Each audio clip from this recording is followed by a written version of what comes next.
Welcome to SkillUp Academy. So, for the first time ever, we're having a repeat expert trainer on SkillUp live. So, last week she showed us how to fight our fear of public speaking. She was really amazing at it. I like to think that I'm already a lot better than I was a week ago. So this week I'm really excited to have Rosemarie again show us some other public speaking skills. A lot of people think that they know how to start or end a presentation, but it's not true. A lot of people don't know how to make that happen. So I know we're going to learn a lot, and Rosemarie is going to show us how to make that happen. Good morning, and thank you so much for that introduction. Good morning, afternoon, or evening, depending on where you are.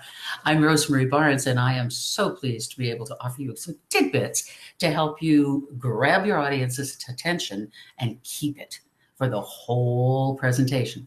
I'd like to start with the myth that your presentation begins the moment you take to the presentation space. That's not when it begins. A presentation begins when people are coming in the door. When I'm doing an event or a presentation of any kind, I want people to feel that they know me and trust me and respect me before I get into the presentation space. To that end, I stand at the door, and as people are coming in, I greet them. I put some skin in the game, shake their hand, tell them I'm so pleased that they were able to come. I ask them, what are you hoping to get from today? To make sure that I am aware of their top of mind problem, because that's what I'm getting up there to engage them with. I'm going to help them solve a top of mind problem.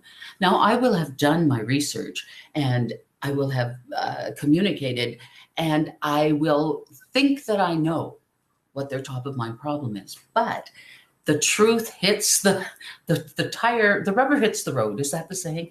When they're coming into the presentation and you shake their hand and ask them what they're hoping to get or what brought them here today. We chit chat for a little bit. Now, you don't stand right at the door. You'll never get people in, but as many as you can coming in. Now, even in a small boardroom presentation, you still meet and greet as they're coming in and sitting down. Idle chit chat is not idle chit chat. It is creating a bond so that when you take to the presentation space, they already say, I know them. I shook their hand. They're friendly. I like them. I'm willing to listen. Right? So your presentation does not start when you open your mouth to give the presentation. It starts before. All right. Meetings and greetings is what I call that. Greetings and meetings. How do you do? Nice to see you. Now, when we are coming into the space, in many parts of the world, we read from left to right. Things begin on the left. You can enter the space from wherever you wish. Some presenters like to run up the middle aisle like a talk show host for the effect and the drama of it. When you have a choice, though, enter from stage left, stage right. See, stage directions are a bit funny. Stage directions are always from the point of view of the person on the stage, which makes sense because the people in the audience don't care what the names of the edges of the stage are. So it's from the point of view of the speaker. So your stage right, our stage right, is their stage left. So that's where you want to end. That's where you want to begin. Similarly, if you have a choice, when you're leaving the space, you exit the other way. So you come on where things begin and you leave where things end. It does not, it's not a hugely important thing, but if you have control of it, do it. Take advantage of the natural predilection for looking to that side for things to begin. Okay. When you get into the space, so you are entering the space, you are already in presentation mode. You have the energy already there. When you're meeting and greeting at the door, your presentation energy is already there. You're already in presentation, just not from the stage, space. Come in from stage right, the audience is left. Go directly to center, center, center, center. When you get there, avoid immediately launching into, hi there, glad to be here, blah, blah, blah, blah, blah, blah, blah. Stop for just a millisecond. Take up to 3 seconds. Any longer and you begin to look just weird. But take just a couple of seconds to cast your eyes about and make eye contact with as many that are seated as possible. Eye contact says, I see you. I'm here to provide assistance to you.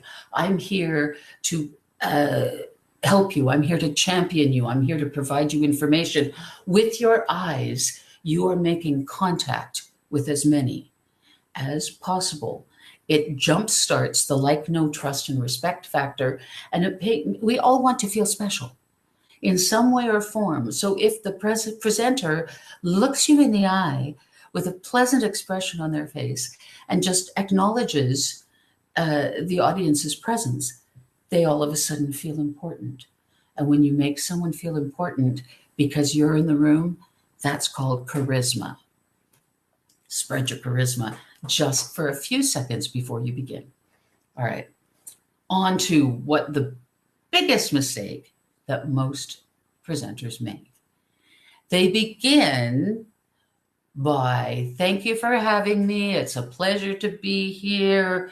I flew in last night and boy, my arms are tired. Please don't waste your time or the listener's time with those sorts of niceties. Now, when you are introduced, and you always write your own introduction, you will already have taken note of the credibility pieces in the introduction given by someone else about you. Your name will already be there. Your credibility pieces will already be there. The topic will already be there. And you're ready to go. Please remember that time is never a presenter's friend. Never, never, never. It is very difficult to feel the passage of time when you're presenting. It can come and go that fast. So please remember to not waste time repeating what the introduction you wrote has already said. So how do you start there?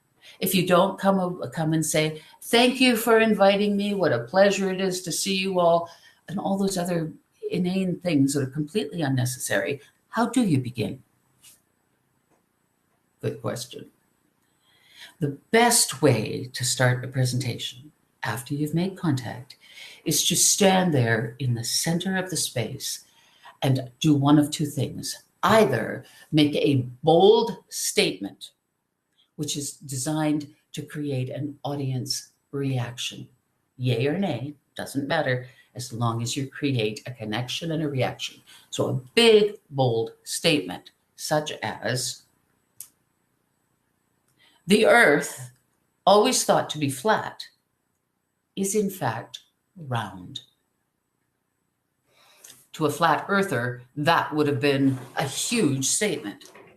Turn it around now and say, I know we've all been taught that the earth is round, but in actual fact, recent research has shown us that the earth is cubical.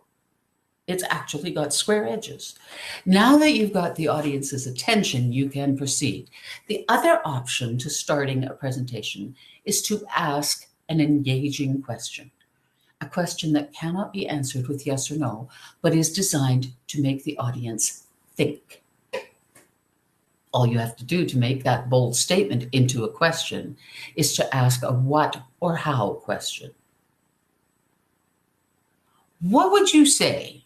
What would you think if I said that the beliefs that we have held for millennia have just been proven to be false? Do you think that the audience is now going, say what? Say what now? What are you going to say?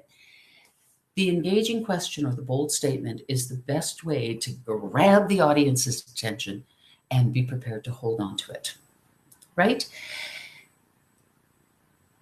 Never, ever, until you die and maybe later, do you ever start a presentation with the weakest word the English language has, the word I. Your audience is not there to hear your life story. The audience is only there to find out what the presenter can do for them. The audience is the most powerful person in the room, not the presenter. Their response to a presenter saying, I do this, I do that, I found this out, I discovered that, is, yeah, what does that have to do with me? Everything has to be turned to what does it have to do for the audience listener. Therefore, to start a presentation with the word I is not the best way to make them feel welcome, appreciated, respected, and heard. The opposite of the word I is the word you. The most powerful word in the English language is you. Everyone wants to be seen and heard. You walk into a store and an aggressive salesperson immediately comes up to you trying to get you to buy something. How do you feel? Much stronger than I walk into a store. Do you understand? Second to you is the word we. Either begin with you or we, never the word I. The top of mind problem is the audience's top of mind problem, not yours. Questions and statements that involve them and tell the listeners that you understand what they need is the best way in the world to start a presentation. All right, then in your introduction, not the preamble, you are going to start with an engaging question or a bold, brassy statement. And then you are going to briefly outline what's to come. You are allowed 3 topics in any presentation, not more, because we can't absorb more than that in one sitting. So 3 topics in your introduction. Instead of listing, please don't list. Nobody likes grocery lists. So what you're going to do instead is talk about how these 3 topics affect the audience, and then tell them you're going to provide them some solutions, and then boom, away you go. All right, you're in there, you've introduced the conversation, you've told them where you're wanting to take them on a journey with you, and you come to the end. How many times have you seen this? The presenter finishes speaking and grabs the microphone and says, "Thank you." What the heck are they thanking them for? The applause that is the sign of appreciation. That's what you thank them for, is after they start applauding. When people applaud, they're saying, "We liked it. Thank you for the effort. You have assisted us." They are giving you the gift of their applause. Saying thank you and running off the stage is like slapping them on the face. If I said to you, you are wearing a beautiful shirt today, and they turned around and walked off the stage with a blunt thank you and they ran, you would feel insulted and belittled as if they hadn't accepted your compliment. If you said to me, "Rosemary, your sweater is very white," and I said, "Thanks," and turned around and walked away, or didn't acknowledge it at all, you would feel that I hadn't heard you and I had belittled your opinion. Take the applause. Stay and take the applause. It is your few seconds of fame. Take it. Smile at them. Then you say thank you. Thank you for enjoying the presentation. Thank you for showing me you liked it. That's not how you end a presentation with the words, though. To end a presentation, you come to your conclusion, you tell them the closing statements and the overall benefit of what you're proposing. Then to end your presentation. It's a bold move, but it works every time. Take a half a step back, put your feet together, put your arms at your sides, and bow with your head. Just long enough to say in your head, I was terrific. I was terrific. And then stand up wearing one of these. Then stand there and enjoy the applause. You have given them value. The other thing that you want to do is make sure that the last thing that they hear is you, not a bunch of questions. When a presenter offers the information, the advice, the solutions, you don't want to end with questions. You want the questions to come just before you close. So you've got your introduction here. You've got your introduction. You've got your 1, 2, 3, and this is your closing. Here is where you ask for questions if you want to. If you have questions, they go here. And you give yourself a time limit. Say something like, I have time for 3 questions. Or when you see that time is running short, I'll take 1 more question. If there are more questions to be asked and the audience is going, ooh, ooh, ooh, pick me, you end the question period by saying very specifically where you will be and for how long so they can come and talk to you personally. For example, I will take 1 more question. If I have not had a chance to answer your question, I will be under the grandfather clock in the lobby for 30 minutes following the presentation. The hands will come down and you'll be free to close. The closing is always about how to contact you. It is your final statement. So you close with the topic, final sayings, and then, for example, you say, and in my case, it is, my name is Rosemarie Barnes. My company is Confident Stages.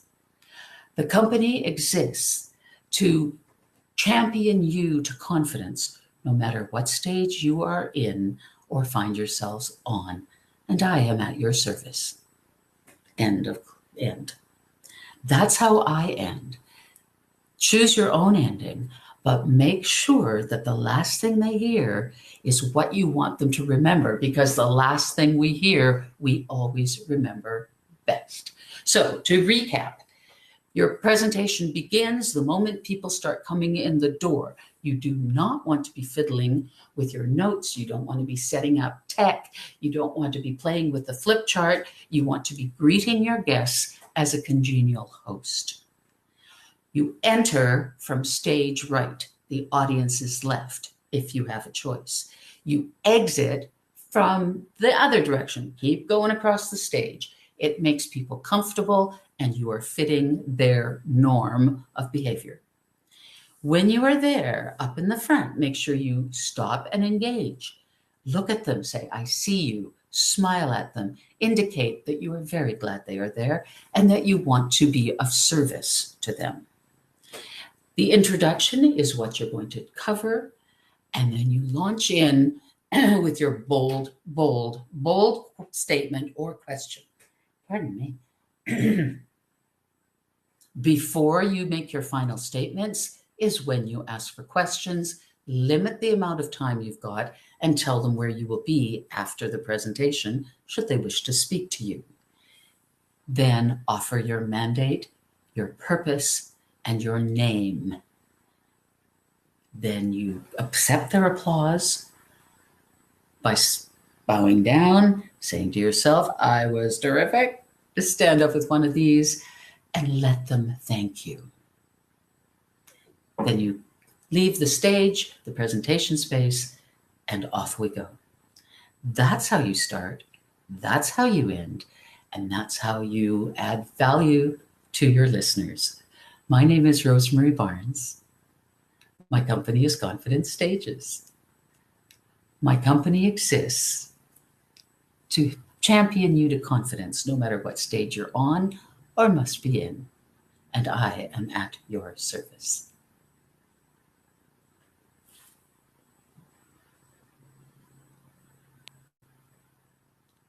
It's my time to clap.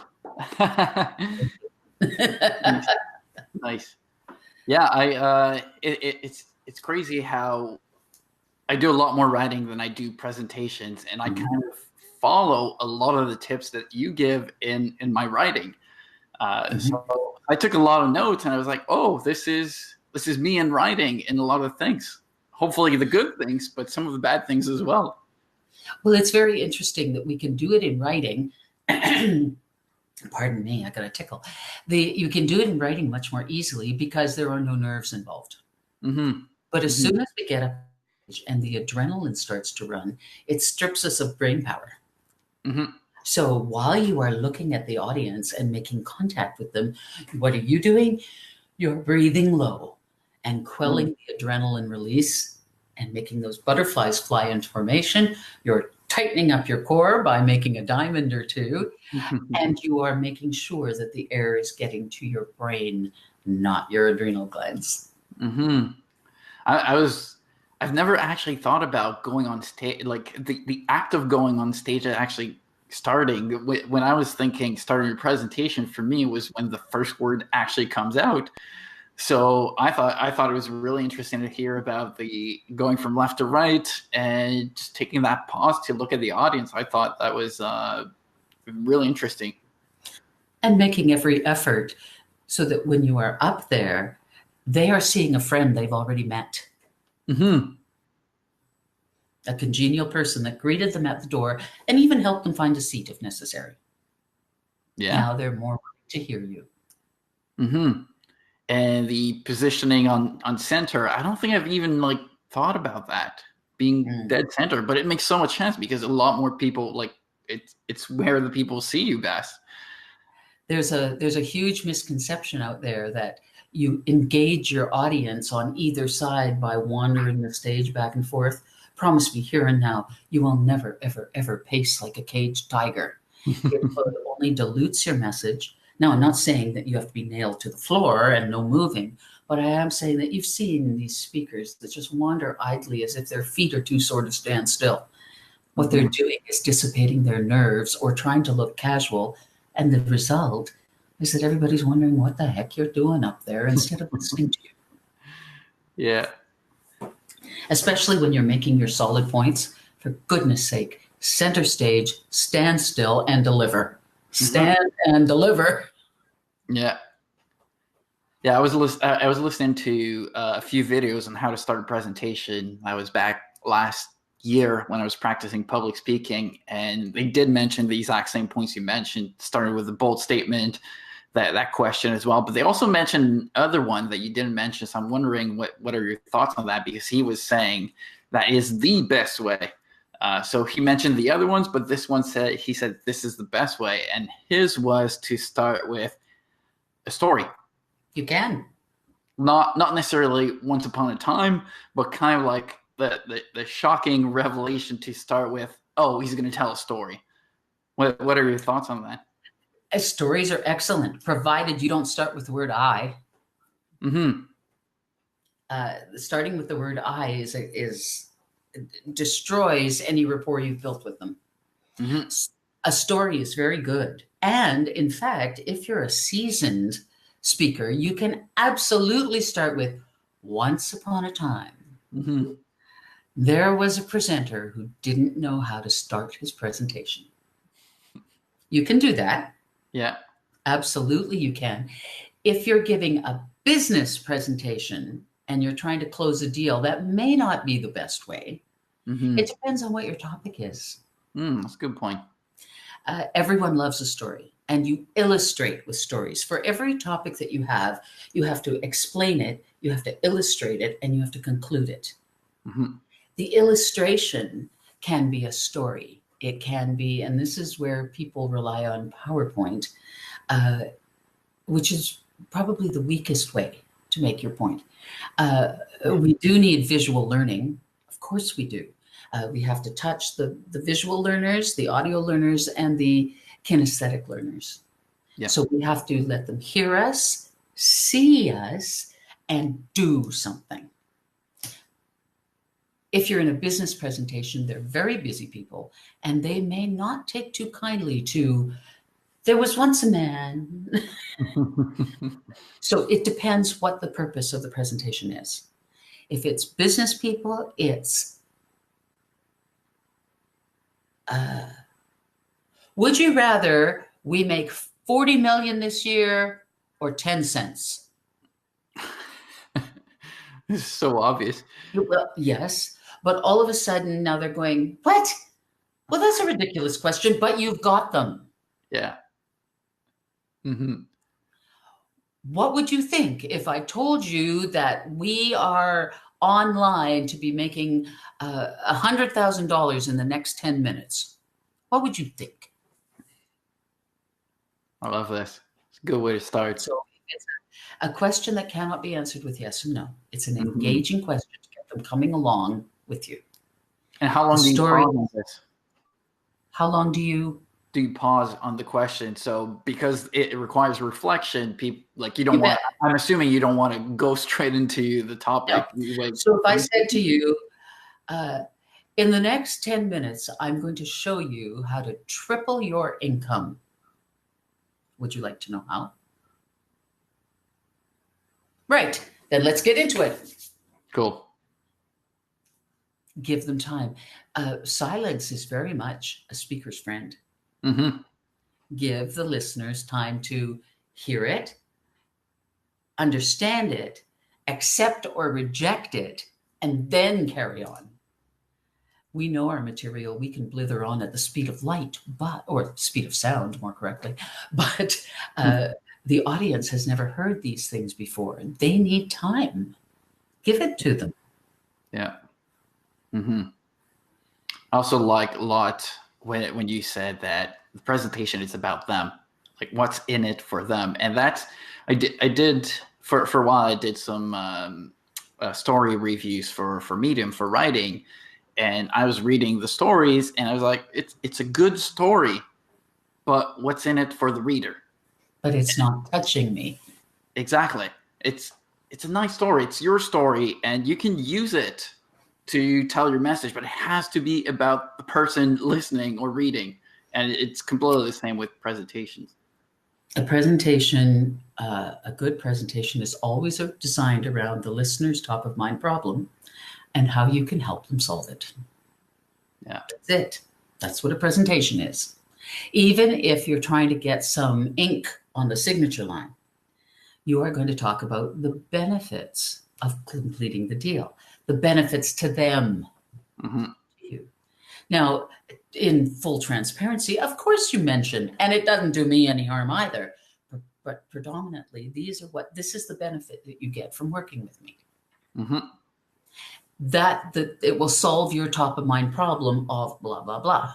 Together we can blah, blah, blah. It's never about the presenter. Presenting always takes a back seat to the listening. So the presenter's job is to make sure that the audience is listening. To do that, you have to grab and hold their attention. Mm-hmm. Walking up on stage and instantly launching into a barrage of, thank you for being here, blah, blah, blah. The audience checks out before you've even started. Mm-hmm. Yeah, and I kind of made the mistake by you started the presentation and I put the slide right there showing you all the information. I was like, oh, maybe this is not the right time. Doesn't matter. That's the thing about presenting. It's fluid. Things are going to happen. Yeah. You're cool. Recenter on what their top of mind problem is and go. Yeah. Yeah. A lot of people do that. They present themselves. I've done that many, many times in the past. And they continue to bring their selves during the content and in the end as well. And it basically ends up being like me. And I see that so frequently. The other thing is when you're telling a story, make sure that you, the presenter, is not the hero. Make sure that it's a story about how someone helped you, the presenter, or a third person story. But if you are in the story, if the presenter is the hero, it's nothing but boosting up his own ego. And once again, I said his, but I meant his, her, it has nothing to do with the audience. It has to be a story that the audience can grab, not one that the presenter likes. Mm-hmm. Yes. And what words? I hear a lot of people end presentations by saying, "Well, thank you. You did mention that, but also that's it. This is the end." This is borderline. I don't know. That's why I'm saying you finish with the statement of your mandate. Mm-hmm. And Yeah. then you simply take that. No one has ever confused me for being finished or not finished. When I take a half a step backward, put my feet together, and bow in humility. I like the physical aspect of it. Yeah. And you bow. The purpose of the bow, do you know how bow started? It was so that you bared the back of your neck to your opponent to say that you trusted them to not cut your head off. I did not know that. That's what the bow is. It's a sign of humility that they have the power. They do. And they do. The listeners have the power, not the speaker. Bowing is an absolute sign that you're finished. Now, I don't mean a great big, all the way to the waist and whatnot. I just mean a dip of the head and come up wearing one of these. They know you're finished. The applause will start. And then when you're receiving the applause and loving it, you are smiling and mouthing, thank you. What happens if no one's clapping? Everyone will be clapping. We live in a society ruled by niceties. Now, if you're Canadian, you clap all the time because of their effort. Even if they were lousy, there will still be a polite patter of applause. And the world is based on niceness.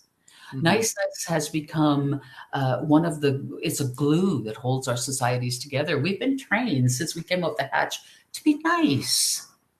Be nice. Even if they're just being nice, you thank them for being nice. There is always a little bit of applause. And if there's not, then you need to go and re-examine your presentation. Yeah. If you're at somewhere where applause is not permitted, you still bow, you still stand up, you still smile and acknowledge them, and then you leave the other way. Okay. And one way I end a lot of my articles, I'd say probably 100% of them actually, is I end with something inspirational, something that I'm hoping will bring them to action. So you should do this. You can do this. Now, is that a way to end a presentation? Absolutely. I didn't talk about making offers. I was talking about getting onto the space and getting off the space. You always leave the audience with a single one, less than two, one action step. Always one thing that you want them to do immediately. Yeah. Giving them options creates confusion, and a confused mind does nothing. So one thing that you want them to do, get in touch with me. I want you to write down my number. I want you to go onto this website and download something. I want you to, and leave them an offer. All the way through to whether you're speaking to inform, educate, inspire, sell, you always leave them an action step. Speaking to sell is very, very different than speaking to educate. Although at the end, you can turn it into a sale by saying, you can find more of this topic. For example, right now, I could be holding up my Confident Public Speaking book and saying, if you want to know more, this book is available on Amazon for $20, right? But for you today, because you're watching this webinar live, in the next 30 minutes, you can have it at $1. Those are offers that you put in at the end before you make your final statements. Cool. Okay, so we didn't get into that. always give the audience something to do. Always, but just one thing. All right, guys, you should all buy Rosemarie's book. It's amazing. This is my action to you. You do that too. And subscribe to the YouTube channel as well. There you go. You can get more expert training sessions, get notified on them. That's 2 actions. So I don't know what to do here. To end, you can say, tune in tomorrow. Or whenever your next thing is, and tell the people that are listening what's happening next time. Because you're doing a series simply after you've thanked me and gotten me out of the way. Now you turn to your listeners and you say, our next presentation is going to be from blah, blah, on the topic of blah, and you won't want to miss it. Speaking of which, tomorrow, 12 p.m. is the first time ever that we do an interview, live interview session. So it's going to be a bit different format. So no presentation, just interview. And it's with my friend Jordan Gross on self-publishing a book for maximum profits and success. Wonderful. Perfectly. Nice. I'm trying to learn on the spot here. Nobody said that giving a presentation was simple or easy. What makes it easier is to understand you're not there for yourself. You are there to serve them. Yeah. If you're not serving them, they don't need you. Yeah, exactly. Why would they listen to you if you're not serving them? Yeah. That doesn't mean you go out like a server in a fast food restaurant. Here's your fries. It means that you are honorable and you are there for their benefit, not your own. Absolutely. Anything else to add? That's it for me. All right. Well, this was SkillUp Academy with Rosemarie Barnes. She showed us how to start and end a presentation. I actually learned a lot because I used to think that starting a presentation was with the first word coming out, but there's actually a lot more to it than that, and same with ending. So I learned a lot. I hope you learned a lot, and don't forget to subscribe to the YouTube channel for more incredible training sessions on SkillUp Academy. Stay tuned.